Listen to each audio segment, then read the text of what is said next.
Portugal não precisa de nenhum fundo de resgate, Portugal não precisa de ajuda externa e Portugal vai defender-se. Gostaria de comunicar aos portugueses que o Governo decidiu hoje mesmo dirigir à Comissão Europeia um pedido de assistência financeira. Foram meses para o Governo deixar de dizer que Portugal não precisava da ajuda da Europa nem do FMI, porque precisou. A taxa de juros de 7% no mercado secundário já tinha ficado para trás quando José Sócrates, a 6 de abril de 2011, teve de ceder. Portugal começava um caminho longo, difícil e penoso, medidas de austeridade que se adivinhavam. Faz um ano que aqui o Ministério das Finanças se tornou o quartel-general para aqueles que vieram ver as contas nacionais e hoje são conhecidos por Troika. Fundo Monetário Internacional, Comissão Europeia e Banco Central Europeu chegaram a Portugal no dia 19 de abril e traziam na mala o que diziam ser o remédio para o país. Cortes, reduções, menos apoios, mais impostos. Numa palavra, austeridade. A austeridade que teria um prazo de 3 anos e um cheque de 78 mil milhões de euros. Este dia, tristemente, mas assinala o fim da ilusão. Assinala o fim de um país que durante demasiados anos, durante 6 anos e meio pelo menos, andou a gastar aquilo que não tinha, andou a vender ilusões que manifestamente não tinha dinheiro para pagar e, portanto, faz hoje o tal ano em que finalmente a alienação política do socratismo terminou. Um mês depois das eleições, o primeiro murro no estômago de Pedro Passos Coelho. A Moody's põe o rating de Portugal no lixo, a primeira a dizer aos mercados que o país não é de confiança para investir. Depois veio o primeiro corte inesperado. Parte do subsídio de Natal ia para o Estado.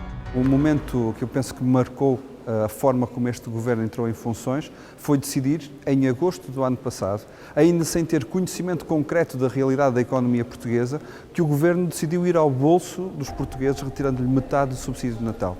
Passa julho, chegamos a agosto, o primeiro exame da missão internacional. Nova conferência de imprensa, quem manda é quem paga e Vítor Gaspar ficou com o papel de anunciar ao país que o gás vai ficar mais caro, mais cedo, com o aumento do IVA em outubro. Nas ruas já se ouviam gritos, jovens, adultos, polícias e desempregados. Faltava conhecer o Orçamento do Estado, o documento que punha preto no branco a austeridade para 2012.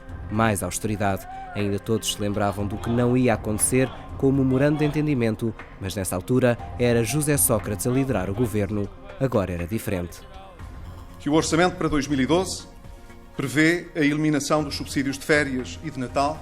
Novembro voltava a ser um mês de incerteza. Parecia que nada era suficiente. O orçamento passa com a abstenção socialista e Portugal até recebe mais uma nota positiva da missão internacional. Mas os juros disparam. Porquê? A Grécia e a crise europeia. A Fitch torna-se a segunda a descer a notação portuguesa para lixo. Crescem rumores de dificuldades em Espanha. Berlusconi sai para a Itália não cair. E a Grécia, essa Grécia, continua a não convencer. Precisa de mais dinheiro e desta vez os privados vão ter de negociar parte da dívida. O governo helénico ameaça levar as medidas a referendo. O governo helénico sai. O pânico está instaurado nos mercados secundários. Portugal vai ter de refazer as contas e começa a fazer-se o orçamento retificativo. Mais dinheiro para as dívidas, mais dinheiro para a Madeira. Existe um buraco superior a 5 mil milhões de euros para pagar.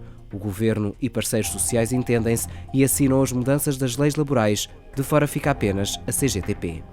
Fiquei muito surpreendido pela positiva quando conseguimos encontrar na concertação social não foi uma unanimidade, uma das centrais sindicais ficou de fora, mas conseguimos o apoio e o agreement, digamos, da outra central sindical. Esse é um momento marcante deste último ano. Ainda assim, há mais um pico, o maior de sempre. Os juros a 10 anos quase que tocam os 18% em janeiro, após a S&P cortar o rating para lixo.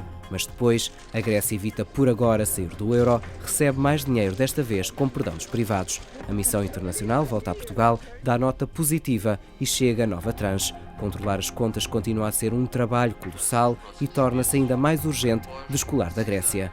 Tarefa difícil, mas que ainda assim tem mostrado frutos. Mas as dúvidas ainda existem, se as metas vão ser ou não cumpridas. Bem, mas um ano depois, e é importante ressalvar isto, já não estamos a falar do memorando que o Partido Socialista assinou há um ano atrás. Já estamos a falar de um conjunto muito diverso de medidas que têm agravado, obviamente, não só a austeridade, mas também as consequências negativas dessa mesma austeridade. Portugal já recebeu quase 40 mil milhões de euros desde o início do programa. Continua classificado na categoria de lixo nas maiores agências de notação norte-americanas e o Governo continua a dizer nem mais tempo, nem mais dinheiro. A imagem é de Ricardo Moacho, Diogo Carreira, ETV.